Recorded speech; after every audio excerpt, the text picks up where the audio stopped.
जय हिंद everyone, I am Shravya and I welcome you all on eureka lab. और इसमें मैं मैथ्स के इंपॉर्टेंट क्वेश्चंस कराऊंगी जो कि आए हुए हैं और वो भी आए हुए हैं बीपीएससी सीडीपीओ में। मैं आपको दिखा भी देती हूँ एज अ प्रूफ ताकि आपको विश्वास हो जाए। ये देखिए मेरे पास ये है बीपीएससी सीडीपीओ का क्वेश्चन पेपर है। इसी का मैं आपको यहाँ पे मैथ्स का पेपर डिस्कशन कराऊंगी। और इसमें भी क्या आता है, 10 नंबर के आते हैं और पेपर बहुत ज़्यादा डिफिकल्ट नहीं होता है, एवरेज होता है, मीडियम टू एवरेज होता है। और क्योंकि बीपीएससी ही कंडक्ट कराता है सीडीपीओ का एग्जाम, तो बीपीएससी में भी आने के चांसेस फुल है।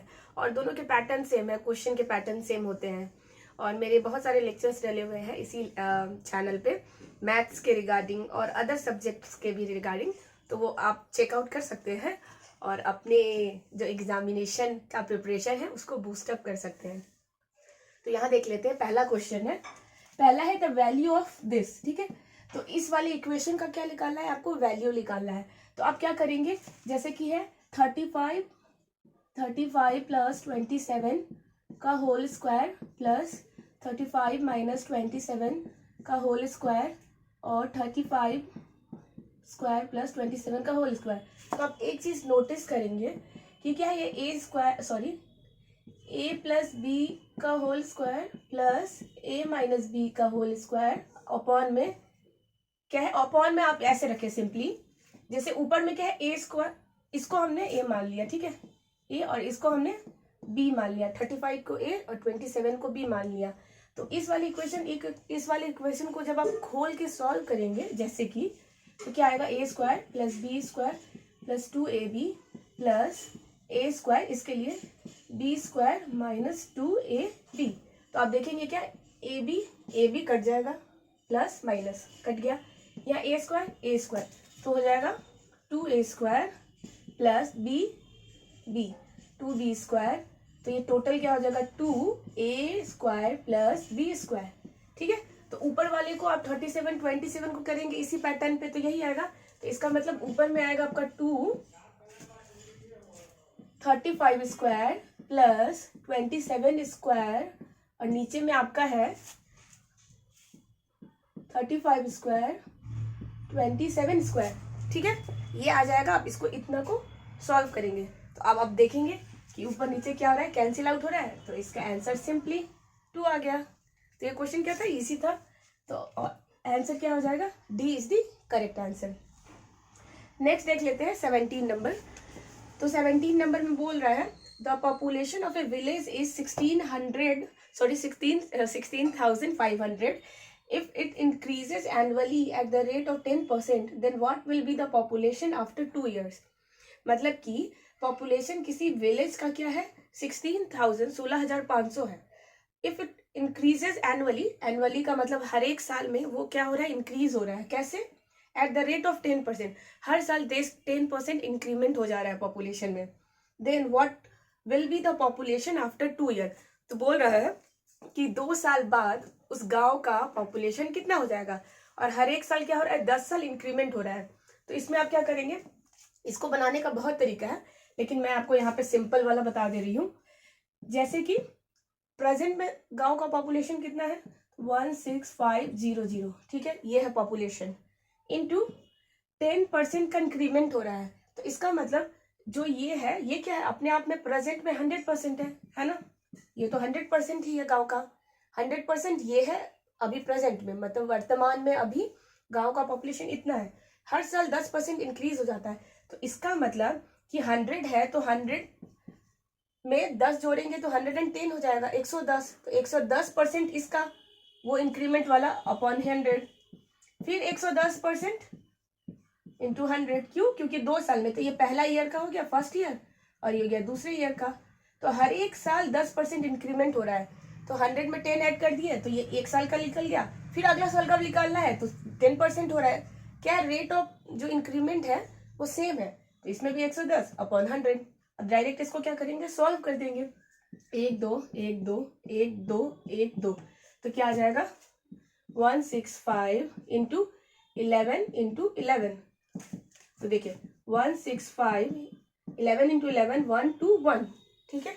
अब 1 2 1 इसको कैसे सॉल्व करेंगे, 165 100 प्लस 20 प्लस 1 100 120 121, 121 को क्या किया, छोटे छोटे पार्ट में डिवाइड कर दिया, तोड़ दिया। तो अब देखिए इसको आप मल्टीप्लाई इजिली कर सकते हैं, 165 0 0, और इसमें 0 है तो पहले 0 दे दें, क्योंकि 0 से मल्टीप्लाई होगा तो 0 आएगा ही। 2 5 दूनी 10 कैरी 1, 6 दूना 12 1 13 कैरी 1 2 इंटू 3, ये आ गया दूसरा। 1 से मल्टीप्लाई करना है 165 को, 165 5 6 5 3 8 1 9 6 3 9 1, तो 19965। तो कहाँ है ऑप्शन ए में ही है, पहला ऑप्शन ही है 19965, तो A is the correct answer. Next question जो है question number 18, the missing number in the sequence, कह रहा है जो सीक्वेंस दिया हुआ है उसमें मिसिंग नंबर आपको फाइंड आउट करना है। तो क्या है नंबर, सीरीज क्या है, तो सीरीज है आपका 2 3 6 18 x और उसके बाद 1944, मतलब 1944। तो ये है, ये आपको ये वाला वैल्यू निकालने बोल रहा है, ठीक है, ये वाला वैल्यू फाइंड आउट करने बोल रहा है।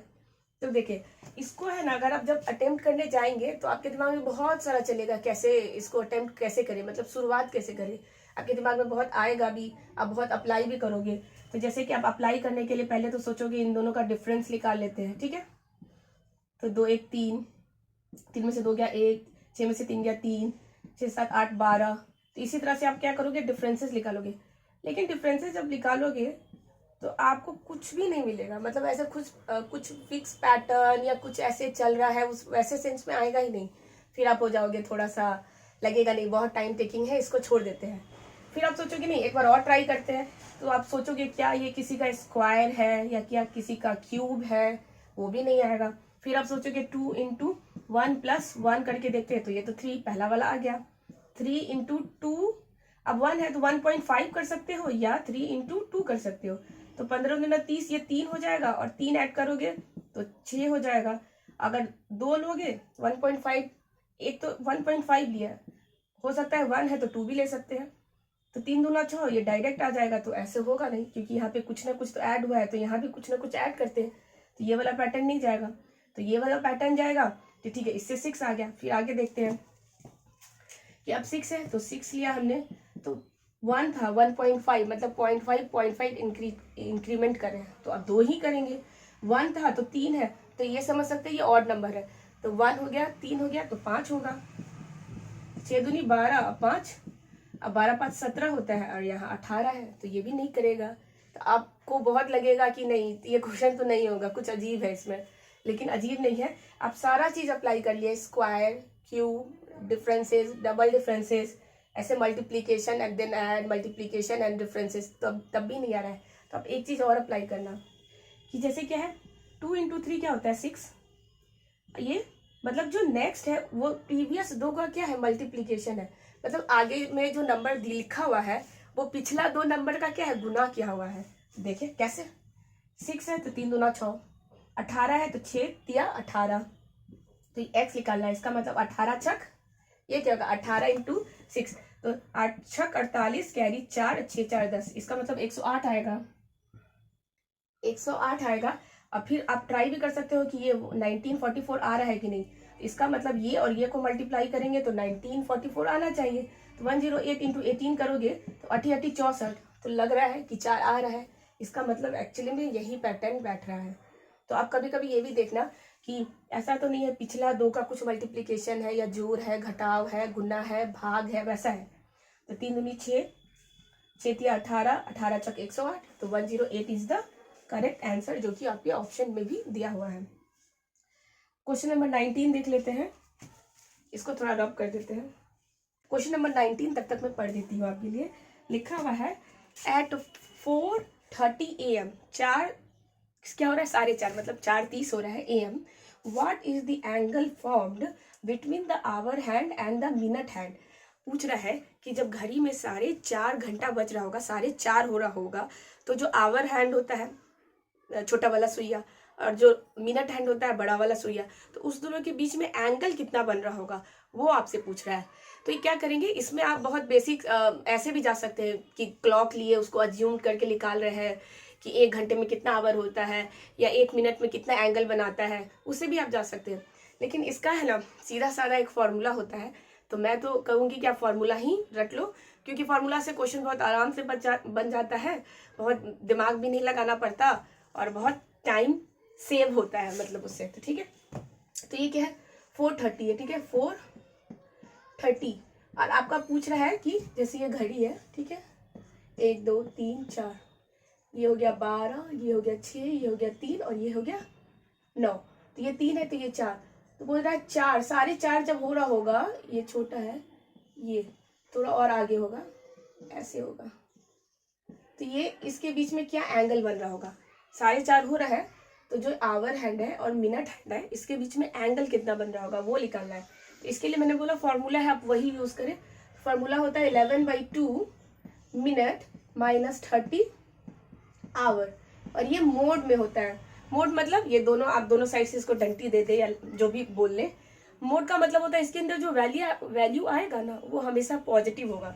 ऐसा नहीं है कि माइनस का वैल्यू आया तो आप माइनस करके आंसर करोगे, नहीं, जो भी अंदर में वैल्यू आ रहा है चाहे वो प्लस के साइन में हो चाहे वो नेगेटिव के साइन में हो, आपको हमेशा पॉजिटिव ही बोलना है, ठीक है, पॉजिटिव ही आंसर लिखना है। तो देख लेते 11/2, तो मिनट क्या है, ये मिनट होता है ना, तो 30 और इंटू 30, आवर कितना है 4 है, तो 4, तो ये आप करेंगे 15 बार में, तो 11 इंटू 15 माइनस 30 इंटू 4, ठीक है। तो कोई भी नंबर अगर 11 से मल्टीप्लाई होता है तो उसके लिए क्या होता है, ट्रिक होता है, जो सामने वाला नंबर होता है जिससे आपको 11 में मल्टीप्लाई करना है, गुना करना है, तो आप क्या करो, एज इट इज पहला वाला नंबर लिखो, पहला और दूसरा नंबर को ऐड करो और फिर से तीसरा वाला नंबर एज इट इज लिख दो। तो ये हो जाएगा 11 को जब आप 15 से मल्टीप्लाई करोगे तो 5 एज इट इज, 5 जैसा है जय के तय लिख दो, 5 और 1 को क्या करो जोड़ दो, तो 6 आ गया, और लास्ट वाला जो डिजिट है उसको भी ऐसे ही रहने दो। तो 165 माइनस 4 तिहाई 12 120, अब माइनस कर दो तो क्या आ जाएगा 5, 6 में से 2 गया 4, मतलब 45 डिग्री इसका आंसर हो जाएगा, जो कि ऑप्शन में है बी में। तो होप कि आपको ये समझ में आएगा। इस फॉर्मूला को आप रट लेंगे, VVI है, जब भी आपको देगा कि आवर और मिनट के बीच में कितना एंगल बना रहा है, डिग्री कितना बना रहा है, तो उसके लिए ये फार्मूला आप हमेशा याद रखेंगे है कि इफ एन, ये है इफ, इधर से मैं बताती हूँ, इफ एन सी 9, मतलब ये हो गया आपके बेस में, ये हो गया पावर में, तो n power c 9 equals to n power c 8, then what is the value of n, तो n का वैल्यू निकालना है। तो ये परमुटेशन कॉम्बिनेशन का क्वेश्चन है, और इसके लिए भी क्या होता है, फॉर्मूला होता है, सीधा साधा फॉर्मूला है, इसलिए हम ऐसे नहीं है कि बिल्कुल इसको स्टेप बाय स्टेप सॉल्व करेंगे। वैसे भी आपको 1 नंबर लाने से मतलब है ना, कॉन्सेप्ट पता होना चाहिए, बिकॉज कॉन्सेप्ट पता होगा तो किसी टाइप का क्वेश्चन कर लोगे, जब कॉन्सेप्ट पता है तो ट्रिक ही अप्लाई करोगे आप। तो ठीक है, तो यहाँ पे क्या है, कॉन्सेप्ट इसका है, ये किस टॉपिक का है, परमुटेशन एंड कॉम्बिनेशन। तो यहाँ लिखा हुआ है NC क्या 9, NC 9 नीचे में दिख नहीं रहा है लाइट की वजह से, NC 8, ठीक है, ये क्वेश्चन में है। तो आपसे पूछा है n की वैल्यू क्या होगी, ठीक है। तो देखिए जब भी क्वेश्चन में कॉम्बिनेशन का क्वेश्चन हो और ऊपर का जो पावर है वो दोनों इक्वल हो, बराबर हो, तो आप देख सकते हैं n इक्वल्स टू n, ये तो बराबर ही है ना, 1 इक्वल्स टू 1 ये तो बराबर है, x equals to 1 x equals to x, तो ये बराबर है। इसका मतलब इसका पावर जब बराबर हो और बेस आपका दिया हो, ठीक है, तो क्या करेंगे, जो पावर होता है वो इक्वल हो जाता है बेस के। मान के चले ये इसको A1 दे दिया, इसको A2 दे दिया, तो A1 प्लस A2 हो जाता है, और इस केस में n इक्वल्स टू 9 प्लस 8, जो कि आ जाएगा 17 तो क्या हो जाएगा 17 इज द करेक्ट आंसर। अब हमेशा याद रखेंगे जब भी क्या हो, आपका पावर सेम दिया हो और नीचे बेस अलग हो, और आपसे पावर पूछ रहा हो या बेस पूछ रहा हो, कुछ भी दिया हो, तो तब भी आप निकाल सकते हैं। जस्ट सपोज कि आपको है ना n ही दिया होता, n दिया होता 18, और आपके पास 1 दिया होता, ये A1 दिया होता, आपको A2 निकालना होता ये वाला, तब भी आप निकाल सकते थे। 18 इक्वल्स टू 9 प्लस 9 A2, तो 9 इधर जाएगा तो 9 हो जाएगा, तो A2 हो गया 9। इस तरीके से भी आप निकाल सकते हो, कुछ भी दिया हो, तीन वैल्यू है, 1 2 3, तीनों में से एक वैल्यू हमेशा दिया रहेगा, जिसमें से आपसे एक वैल्यू दो वैल्यू दिया रहेगा, एक तीसरा वैल्यू आपको निकालना होगा। तो आप इस फॉर्मूले को यूज करके निकाल सकते हो। अभी क्वेश्चन नंबर 21 देख लेते हैं। लिखा हुआ है if the average of 8 observation is 16 and that of 4 observation is 64, then the average of 8 + 4 which is 12 observation is. तो ये क्या है, एवरेज का क्वेश्चन है, बहुत सिंपल क्वेश्चन है। मैं आपको समझाती हूँ कि लिखा हुआ है एवरेज ऑफ 8 ऑब्जर्वेशन, मतलब एवरेज जो है 8 ऑब्जर्वेशन, मतलब किसी भी 8 चीजों का एवरेज क्या है, 16 है, ठीक है। एंड दैट ऑफ 4 ऑब्जर्वेशन, और 4 ऑब्जर्वेशन का है 64। तो आपसे पूछा है कि 8 + 4 8 और 4 जो कि 12 बन जाते हैं, उसका एवरेज क्या होगा, ठीक है। एंड द एवरेज देखिए कैसे कैसे निकालेंगे। आपको पता है कि एवरेज के लिए क्या होता है, total sum upon total number, ठीक है, ये होता है। तो यहाँ पे देखिए एवरेज ऑफ 8 ऑब्जर्वेशन, तो 8 ऑब्जर्वेशन यहाँ 8 हो जाएगा, उसका एवरेज 16 है। तो टोटल वैल्यू मतलब टोटल सम कितना होगा, तो ये आप निकालेंगे 16 × 8। सेम इसके लिए भी प्लस 64 16 एवरेज ऑफ 8, हाँ ठीक है। उसके बाद 4 × 64, और टोटल कितने का निकालना है आपको, 12 का, तो 12 कर देंगे।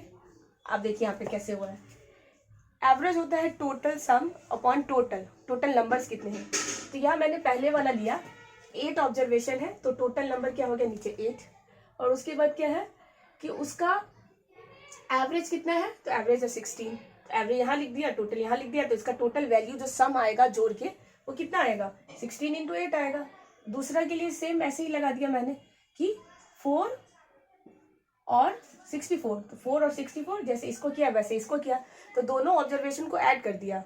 क्यों ऐड किया, क्योंकि आपसे पूछ रहा है कि जो 12 ऑब्जर्वेशन है उसका निकाले। तो यही हो गया ना कि आपको निकालना होगा, एवरेज निकालना है 12 ऑब्जर्वेशन का, नीचे 12 लिख दिया टोटल नंबर, तो सम भी तो ऊपर लिखना होगा। तो सम क्या होगा, तो पहले वाले से आप पहले वाले का सम निकाल लिए हो, दूसरे वाले से दूसरे का सम निकाले हो, तो दोनों सम को क्या करेंगे, जोड़ लेंगे, उसके बाद 12 से डिवाइड कर देंगे, तो आंसर आ जाएगा। तो अब देख लेते हैं, देखिए 16 × 8 + 4 × 64 12। तो ऐसे काटने का कोशिश करेंगे ऊपर से, कैसे, 4 4 12 और 4 दूनी 8, तो 3 अब जा रहा है तीनों से, 3 इसमें है, 3 इसमें नहीं है, 3 इसमें नहीं है। इसका मतलब अब इसको ऐसे सॉल्व करेंगे, 16 दूनी 32, 64/3, 4 2 6, 6 3 3, तो ये आ गया 3 दूना 3 3 9, 3 दूनी 6, तो 32 इसका क्या हो जाएगा, आंसर हो जाएगा। C is the correct answer. अब देख लेते हैं question number 22। In a school there are 20 teachers who teach maths और फिजिक्स, ठीक है। ऑफ दीज 12 teach maths and 4 teach both maths and physics. How many teachers teach physics, teachers physics, teach नहीं, टीचर्स फिजिक्स। तो हिंदी में बताती हूँ। लिखा हुआ है एक स्कूल में कितने टीचर हैं, देयर 20 टीचर्स, 20 टीचर हैं। 20 टीचर में से हु कुछ पढ़ाते हैं फिजिक्स, कुछ पढ़ाते हैं मैथ्स, मतलब कुछ मैथ्स पढ़ाते हैं, कुछ फिजिक्स पढ़ाते हैं। तो टोटल क्या है देखिए, जैसे ये पूरा स्कूल है, स्कूल में 20 टीचर है, ठीक है, टीचर है टोटल 20 टीचर है, जिसमें से मैथ्स और फिजिक्स दो लोग मैथ्स और फिजिक्स का सेक्शन है, तो मैथ्स कुछ पढ़ाता है, कुछ लोग फिजिक्स पढ़ाते हैं, हो सकता है कुछ दोनों पढ़ाते होंगे। तो हमने ये गोला बना लिया, ये हो गया, ये हो गया, ठीक है। तो ये हो गया, मैंने मान लिया ये मैथ्स का है, ये फिजिक्स का है। ये मैथ्स के टीचर यहाँ इस वाले गोले में आएंगे और इस वाले गोले में फिजिक्स के टीचर आएंगे। इसी को कहते हैं वेन डायग्राम। ये वेन डायग्राम है, वेन डायग्राम। वेन का स्पेलिंग वेन VINN होता है, वेन डायग्राम। शायद से स्पेलिंग लगता है मेरे को इस दोनों में कुछ होता है, आप करेक्ट कर देंगे अगर मेरे को अभी समझ में नहीं आ रहा। वेन या सिंपली वेन होता है, ठीक है, जो भी हो, स्पेलिंग तो थोड़ा बहुत चलता भी है। तो मैथ्स और फिजिक्स हो गया, ये हो गया मैथ्स, ये हो गया फिजिक्स। तो अब देखते हैं क्या है, मैथ्स और फिजिक्स। ऑफ दीज 12 टीचर्स मैथ, बोल रहा है कि जितने भी 20 टीचर है उसमें से 12 टीचर क्या पढ़ाते हैं, मैथ्स पढ़ाते हैं। तो यहाँ हमने 12 लिख दिया। तो आप एक चीज गौर करेंगे कि 12 टीचर मैथ्स पढ़ाते हैं, ये नहीं लिखा है कि ओनली मैथ्स पढ़ाते हैं। ओनली का मतलब होता है सिर्फ मैथ्स पढ़ाने वाले टीचर, उनको फिजिक्स का कोई लेना देना नहीं है। हो सकता है कि ये जो 12 टीचर है मैथ्स जो पढ़ाते हैं वो फिजिक्स भी पढ़ाते हो, कोई कोई टीचर होते हैं ना ऑलराउंडर, तो हो सकता है ये जो मैथ्स पढ़ाते हैं वो फिजिक्स भी पढ़ाते हो।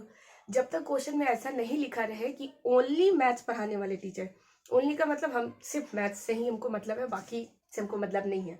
तो यहाँ लिखा है सिर्फ नहीं लिखा हुआ है, यहाँ पे लिखा हुआ है ऑफ दीज 12 टीचर्स मैथ्स, 12 मैथ्स पढ़ाते हैं तो इसमें डाल दिया 4 teachers both physics and math. अब देखिए यहाँ पे लिखा है 4 टीचर ऐसे हैं जो मैथ्स भी पढ़ाते हैं और फिजिक्स भी। तो ये वाला जो सेक्शन है इंटरसेक्शन इन दोनों का, ये जो छोटा सा मेरा बना हुआ है, तो ये हो गया 4। ये 4 टीचर ऐसे हैं जो मैथ्स भी पढ़ाते हैं फिजिक्स भी पढ़ाते हैं। And how many teacher teachers physics, आपसे पूछा फिजिक्स पढ़ाने वाले कितने टीचर हैं, ये नहीं पूछा कि सिर्फ फिजिक्स पढ़ाने वाले टीचर कितने हैं। ओनली फिजिक्स टीचर नहीं, फिजिक्स टीचर हो सकता है, फिजिक्स टीचर जो हो वो मैथ्स भी पढ़ाते हो, है ना। तो देखिए आप क्या है, ये 20 टोटल है, स्कूल में टीचर कितने हैं 20 है, और इसी 20 टीचर में से ही होगा जो फिजिक्स के टीचर होंगे, हो गए ऑब्वियसली। टोटल टीचर 20 है तो उसमें जो 20 टीचर है उसके अंदर ही टीचर हो गए ना जो फिजिक्स पढ़ाते होंगे, तो ये करेंगे माइनस। तो ये है मैथ्स पढ़ाने वाले टीचर 12 प्लस मान के चलिए ये एक्स है जो कि फिजिक्स पढ़ाएंगे एक्स, और ये क्या करेंगे 4 उसमें माइनस करेंगे, 4 करेंगे माइनस, ठीक है। तो ये हो जाएगा ये ऐसे ऐसे इक्वल्स टू, जैसे कि इक्वल्स टू भी आप देख सकते हैं 12 equals to 12 plus x minus 4, ठीक है, 12 प्लस एक्स माइनस 4। तो अब देख लेते हैं, तो पहले इसको भी सॉल्व कर सकते हैं कि ये 12 4 में से माइनस होगा तो कितना आ जाएगा 8, तो 8 प्लस एक्स और इधर आ जाएगा 20, ठीक है। तो ये x 8 इधर आएगा तो ये क्या हो जाएगा 20 में से 8 जाएगा तो 12, तो x की वैल्यू क्या आ जाएगी 12 आ जाएगी। इसका मतलब फिजिक्स पढ़ाने वाले जो टीचर हैं वो कितने हैं 12 हैं, और हो सकता है इस फिजिक्स में से मैथ्स भी पढ़ाते हो कुछ टीचर, ठीक है। तो अब देखेंगे इसको आप एक बार देख लेंगे, ये 12 इक्वल्स टू था, मतलब स्कूल के जितने टीचर हैं उन्हीं का इक्वेशन वो होंगे बराबर ही होंगे ना, मैथ्स टीचर के होंगे या फिजिक्स टीचर के होंगे या दोनों पढ़ाने वाले होंगे या दोनों में से कोई नहीं पढ़ाने वाले होंगे। इसलिए मैंने 12 टीचर को इधर इक्वेशन के एक side which is equal to, जो कि बराबर होंगे, किसके होंगे, या तो मैथ्स पढ़ाते होंगे 12, फिजिक्स पढ़ाते होंगे जो कि एक्स था, इस दोनों में पढ़ाते होंगे, और माइनस जो दोनों पढ़ाते होंगे। क्यों, क्योंकि ये वाला जो सेक्शन है ये दोनों में कॉमन है, कॉमन है, जो चीज़ कॉमन होता है क्या करते हैं माइनस कर देते हैं। क्यों, क्योंकि वो 2 बार रिपीट हो जाएगा, नहीं तो आप उसको प्लस में करोगे तो इसमें ऑलरेडी था और फिर से आप उसमें जोड़ रहे हो, इसलिए क्या करते हैं कॉमन चीज़ों को माइनस करते हैं। तो इस दोनों को तो जोड़ेंगे और जो कॉमन है 4 जो कि दिया हुआ है उसको माइनस करेंगे, तो 20 equals to 12 plus x minus 4, 12 में से 4 गया 8 प्लस एक्स 20, तो एक्स क्या हो जाएगा 20 में से 8 गया 12, तो ये 12 आ गया। फिजिक्स पढ़ाने वाले टीचर 12 है। तो अब एक चीज़ और देख सकते हो कि अगर आपसे पूछ लिया जाए सिर्फ मैथ्स पढ़ाने वाले टीचर, तो सिर्फ मैथ्स पढ़ाने वाले टीचर तो 12 है मैथ्स पढ़ाने वाले टोटल टीचर, और ये 4 है जो मैथ्स और फिजिक्स दोनों पढ़ाते हैं। तो 12 में से 4 आप माइनस करोगे तो कितना आएगा 8, ठीक है, ठीक है 8। और यहाँ 12 सेम अगर पूछ लिया जाए सिर्फ फिजिक्स पढ़ाने वाले टीचर, तो 12 पूरा फिजिक्स पढ़ाने वाले टीचर है, पूरा सर्कल, ठीक है। और इसमें से 4 जो है वो मैथ्स और फिजिक्स दोनों पढ़ा लेते हैं, तो सिर्फ फिजिक्स वाले चाहिए, मैथ्स नहीं पढ़ाए सिर्फ फिजिक्स ही पढ़ाए, तो ये 4 वाला है जो दोनों पढ़ाता है तो माइनस करेंगे तो इसमें भी आ जाएगा 8। तो ये वाला जो सेक्शन हो जाएगा पूरा, ये इसको छोड़ के, और यहाँ भी ये वाला जो सेक्शन हो जाएगा पूरा इसको छोड़ के, तो वो 8 हो जाएगा, वो 8 हो जाएगा। तो इसका मतलब इसका वैल्यू 8, इसका वैल्यू 8, और ये 4 है, तो 8 8 16 और 4 20, तो आ गया ना टोटल टीचर 20। आप इस तरीके से भी चेक कर सकते हैं कि आपका आंसर सही आ रहा है या नहीं आ रहा है, ठीक है। अब देख लेते हैं हम क्वेश्चन नंबर 23 क्या बोल रहा है। द 101 मतलब 101st मतलब 101 101st term of the arithmetic progression which is AP. Arithmetic progression को क्या बोलते हैं, एपी कहते हैं ना, एपी जीपी, एपी और जीपी का क्वेश्चन है, ज्योमेट्रिक प्रोग्रेशन और arithmetic progression. 101st term of the arithmetic progression आपको निकालना है। ये पूछ रहा है कि 101 कौन सा टर्म होगा। ये जो सीरीज दिया हुआ है इस सीरीज में जो 101 नंबर पे आएगा वो वाला टर्म आप बताइए, वो टर्म कौन सा होगा। तो सीरीज क्या दिया हुआ है, 5, 11, 17। ये पूरा लिखने का एफर्ट नहीं डाला है, आपको डालना है 101 निकालना है, काफ़ी लंबा तक जाएगा। तो क्या हो गया, इसमें हम फॉर्मूला यूज़ करेंगे जो एपी में यूज़ होता है, जो कि है Tn equals to a plus n minus 1 into d. तो Tn हो गया, Tn है टर्म मतलब कौन सा टर्म, तो 101 टर्म निकालना है आपको। ए मतलब पहला नंबर, तो 5 फर्स्ट, n माइनस 1, तो ये हो गया nth है, मतलब ये 101 है, टर्म निकालना है। कौन सा टर्म, 101 वाला टर्म का वैल्यू। तो 101 है तो nth है, तो इसमें -1 है, तो 101 में -1 करेंगे तो 100 आएगा, इंटू डी मतलब होता है कॉमन डिफरेंस। डिफरेंस क्या है इन लोगों के सीरीज के बीच में, तो 3, तो आपको सीरीज में डिजिट दिया हुआ है तो निकाल लेंगे। 11 में से 5 जाएगा तो कितना हो जाएगा, 6 होगा ना, 6। 17 में से 11 जाएगा तो 6। तो कॉमन डिफरेंस जो आ रहा है इन लोगों के बीच में वो आ रहा है 6 लिख लेंगे। अब 5 + 600, तो ये हो जाएगा 605। तो जो 101 टर्म है उसका वैल्यू क्या है, उस जगह पे कौन सा वैल्यू है, तो 605 वैल्यू है। तो 605 ये इज द करेक्ट आंसर। अब लास्ट देख लेते हैं। गिवन डैट आपके पास दो इक्वेशन दिए हुए हैं, 2x + 3y = 10 और 3x - y = 4। तो x और y का वैल्यू निकालना है। जैसे कि लिखा हुआ इक्वेशन में 2x + 3y = 10 और 3x - y = 4। ठीक है, ये दो इक्वेशन है, इक्वेशन 1, इक्वेशन 2। x और y क्या होगा वो निकालना है आपको। ठीक है, तो क्या करेंगे, दोनों इक्वेशन को पहले बराबर कर देंगे। बराबर मतलब किसी एक के सेंस में, या तो x को बराबर करेंगे या तो y को बराबर करेंगे। तो यहाँ y खाली लग रहा है, ठीक है, तो इसमें कुछ करते हैं मल्टीप्लाई। ऊपर 3 है तो इसको भी 3 से मल्टीप्लाई कर देते हैं। तो 3 से मल्टीप्लाई किए तो ऊपर वाला सेम रहेगा, 2x + 3y = 10। ये 3 × 3 9x - 3y = 3 से 4 को मल्टीप्लाई 12। अब दोनों इक्वेशन को ऐड कर देंगे, क्यों, क्योंकि प्लस ऊपर है नीचे माइनस है और दोनों का वैल्यू सेम है, तो ऐसे ही कट जाएगा। प्लस माइनस क्या होता है, जुड़ता है तो ऐड होता है। तो यहाँ +3 है -3 है, तो +3 - 3 0, तो ये हो गया 0। और यहाँ दोनों को ऐड करेंगे तो 9 और 2 11, और यहाँ है 2 1 1 2, मतलब 11x = 22। तो x = 2। तो x 2 है तो आप किसी भी इक्वेशन में डाल लें। ये एक पहला इक्वेशन था, इसी में डाल लेते हैं x की वैल्यू 2। तो यहाँ 2 डालेंगे, x की वैल्यू 2। तो 2 दूना 4 + 3y = 10। तो 4 3y 4 इधर जाएगा तो 6। तो y = 3 दूना 6, मतलब x की वैल्यू भी 2 आएगी और y की वैल्यू भी 2 आएगी, जो कि आपके ऑप्शन डी में है, x भी 2 और y भी 2। तो होप कि आपको ये समझ में आया होगा मैथ्स के क्वेश्चन। देखा मैं बहुत ज़्यादा डिफिकल्ट नहीं है, एवरेज कह सकते हैं, और इजी भी नहीं है। कुछ क्वेश्चन तो बिल्कुल फार्मूला वगैरह याद हो तो ही हो पाता है, अदरवाइज आप बेसिक से जाएंगे तो बहुत टाइम टेकिंग हो जाता है। तो इस चैनल पे मेरे बहुत सारे वीडियोस डले हुए हैं, आप बिहार रिलेटेड हो, करंट अफेयर हो, फिजिक्स हो, केमिस्ट्री हो, मैथ्स हो, बायो हो, और हिस्ट्री हो, पॉलिटी हो, तो आप उन सब वीडियो को भी चेकआउट करेंगे। और अगर आपको मेरे वीडियोस अच्छे लगते हो तो उसको लाइक करेंगे, सब्सक्राइब करेंगे और अपने फ्रेंड्स के साथ शेयर भी करेंगे। मैं मिलूंगी नेक्स्ट वीडियो में। टिल देन आप अपना और अपनों का ख्याल रखेंगे। Thank you.